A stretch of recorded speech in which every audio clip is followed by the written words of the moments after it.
राजा बलि ने समस्त ब्राह्मणों की परिक्रमा करके गुरु शुक्राचार्य जी के चरणों में प्रणाम किया और प्रणाम करने के बाद राजा बलि ने इंद्रलोक में आक्रमण कर दिया। एक बार फिर सारे देवता यहाँ वहाँ मारे मारे फिरने लगे। राक्षसों ने फिर से स्वर्ग में अपना आधिपत्य स्थापित कर लिया, कब्जा कर लिया। यहां गुरु शुक्राचार्य जी महाराज ने राजा बलि से कहा कि यदि आप चाहते हैं कि आपकी संपत्ति स्थिर हो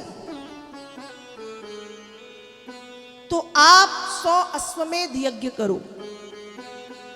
बलि 100 अश्वमेध यज्ञ करने के लिए तैयार हो गए और नर्मदा मैया के पावन तट पर भृगुकक्ष नाम के पावन स्थान में राजा बलि ने गुरुदेव के कहने पर 99 अश्वमेध यज्ञ पूर्ण कर दिए। मात्र एक यज्ञ शेष रह गया और उस समय जो देवताओं की माता अदिति हैं उनको डर लगने लगा कि जैसे ही बलि के 100 यज्ञ होंगे स्वर्ग पूरे से राक्षसों का हो जाएगा। तो उस समय देव माता अदिति ने कश्यप ऋषि से प्रार्थना की कि पतिदेव आप कुछ बताइए कि मैं क्या करूं। तब कश्यप ऋषि ने पयोव्रत नाम का एक व्रत बताया। पयोव्रत के करते ही देव माता अदिति के यहाँ श्री हरि नारायण बटुक ब्रह्मचारी बामन के रूप में प्रकट होते हैं। बामन भगवान का अवतार हुआ। सभी देवी देवताओं ने उन्हें खूब भेंट दी, उपहार दिए। देवगुरु बृहस्पति ने उनका यज्ञोपवीत संस्कार किया। सभी के द्वारा भेंट और उपहार ग्रहण करके जो भगवान बामन है वे राजा बलि के यज्ञ के लिए प्रस्थान करते हैं। जब राजा बलि के यज्ञ में पहुंचे तो बलि यज्ञ मंडप के भीतर थे। यज्ञ मंडप में एक प्रकाश छा गया, एक तेज छा गया। बलि बाहर आए, देखा तो बामन भगवान बैठे हैं। बलि ने बामन भगवान को प्रणाम किया, उनके चरणों को धोया और बलि कहते हैं कि भगवान मैं नहीं जानता आप कौन हैं, लेकिन आपके आगमन पर आज ऐसा लग रहा है जैसे करोड़ों करोड़ों वर्षों की तपस्या एक महान मूर्ति के रूप में मेरे यज्ञ में पधारी हो। मेरा यज्ञ सफल हो गया, मेरे पितर तृप्त हो गए, मेरे पूर्वजों को तृप्ति मिल गई, मैं धन्य हो गया, मैं कृतकृत्य हो गया भगवान, मैं पावन हो गया। हे भगवान मैं आपकी क्या सेवा करूं। तो गाम कांचनम गुणबदधाम मृष्टम तथा न पेयमुत वा विप्रकन्याम ग्रामान समृद्धान तुरुगान गजान वा रथांस्तथार्हत्तम संप्रतीक्ष। बामन भगवान कह रहे हैं भगवान मैं आपकी क्या सेवा करूं। गाम आपको गाय चाहिए, कांचनम आपको स्वर्ण चाहिए, गुणबद्ध धाम मृष्टम सभी सुविधाओं से युक्त सुसज्जित सजा हुआ सुंदर घर चाहिए, तथान्न पेय खाने के लिए, अन्य धान्य पीने के लिए शुद्ध पेय पदार्थ चाहिए, मुतवा विप्रकन्याम या किसी ब्राह्मण की सुंदर कन्या से आप विवाह करना चाहते हैं। भगवान आपको क्या चाहिए, मैं आपकी क्या सेवा करूं, मैं आपकी कैसी सेवा करूं, मैं आपके लिए क्या कर सकता हूं। बलि ने बार बार निवेदन किया, प्रार्थना की, खूब प्रार्थना की। उस समय बामन भगवान कह रहे हैं कि हे भगवान राजन, मैं जानता हूं कि आप अपने वंश का गौरव हैं और आपका वंश आपका गौरव है, लेकिन राजन आज मुझे जो चाहिए वो मांगने में मुझे बड़ी शर्म लग रही। मांगू तो कैसे मांगू, कहूं तो कैसे कहूं, क्या कहूं, कैसे कहूं। कहा कहो तो चाहिए क्या। तब वामन भगवान कह रहे हैं तस्मात् त्वत्तो महीमीषद व्रणेहं वरदर्शभात् पदानि त्रीणि दैत्येन्द्र सम्मितानि पदा मम। हे दैत्येंद्र, हे असुरराज, हे दैत्याधिपति बलि, मुझे 3 पग 3 पद पृथ्वी चाहिए, और महाराज मुझे तुम्हारे पैरों से नहीं, मुझे खुद के पैरों से चाहिए। भगवान की बच्चों जैसी बातें सुन के बलि मुस्कुरा रहे हैं कि प्रभु 3 पग ही क्यों, 4 ले लो, 5 ले लो, 10 ले लो, 50 ले लो, 100 ले लो, 3 पग ही क्यों। भगवान कहते महाराज देखो मैं 2.5 फीट का हूँ, 3 मांग रहा हूँ, वैसे भी थोड़ी सी ज्यादा ही है। कहते ब्राह्मणों को लोभी नहीं होना चाहिए, लोभी ब्राह्मण का शीघ्र सर्वनाश होता है। 2.5 का हूँ, 3 मांग रहा हूँ, इतनी ही चाहिए, इससे ना ज्यादा इससे ना कम, देना हो तो दो, वरना में चला तुम जैसे कई है मुझे देने वाले। यहाँ शुक्राचार्य जी सोचने लगे कि मैंने ब्राह्मण तो दुनिया में बहुत देखे हैं, लेकिन आज तक इतना संतोषी ब्राह्मण नहीं देखा। तो भैया या तो ये ब्राह्मण नहीं है, और ब्राह्मण है तो पक्के में कुछ तो गड़बड़ है। शुक्राचार्य जी ने आंखें बंद की और भ्रकुटी केंद्र में देखा तो क्या देखा कि ब्राह्मण नहीं, चतुर्भुज रूप धारण किए नारायण का दर्शन किया। शुक्राचार्य जी बोले सावधान महाराज, सावधान, ये कोई भिखारी नहीं है, ये तुमको भिखारी बनाने के लिए आया है। विष्णु है, बड़ा छलिया है, 3 पग के रूप में तीनों लोग छीन लेगा।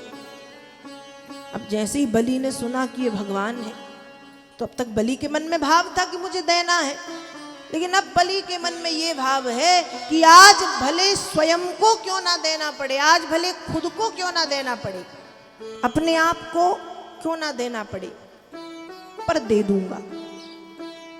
क्यों?